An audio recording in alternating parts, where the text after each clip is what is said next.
د کلي منظره یو سړی خر ته خوراک ورکوي. راوایي په یو کلي کې واحد نومي یو خاندان غریب خو ساده سړی اوسېده. یوازینی ملګری یو وفادار خو نوم یې شاهین و. واحد سړی له هر سره خبرې کوي. واحد شاهینه ته زما د زړه یار یې، هر ځای در سره دروم. واحد په خوشحالۍ سبا زما واده دی، ته ضرور راشه، زما خوشحالي کې به زما یار نشته. نه راوایي خر خو ښایي نه پوهېده، خو د واحد خوشحالي له سترګو معلومه وه. راوایي سبا ورځ شوه، واحد خوشحال، 12 تیار، میلې تیار.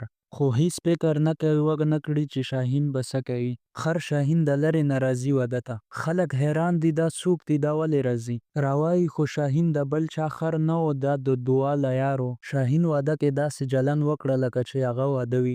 د خوراک میز ته ورغی، مخکې له خلکو پلو، چکن، حلوا، هاتي، بلوتونه یې هم وغوښتل. واحد چیغې وهي او شاهینه ته خو زما یار وې، د خوښې د دښمنۍ ته مې بللی وې نه، دا ولې چې میلې خورې به یې. خر یار بللی و خو مننه خو مې نه وه کړې. دا خو د یارۍ قیمت و. واحد ته معلومه شوه چې ملګرتیا حدود هم وي. شاهینه تا ته یم پوهه شو، بل ځل به دعوت لیک درلېږم، دا ځل به خوراک منه ولیکم.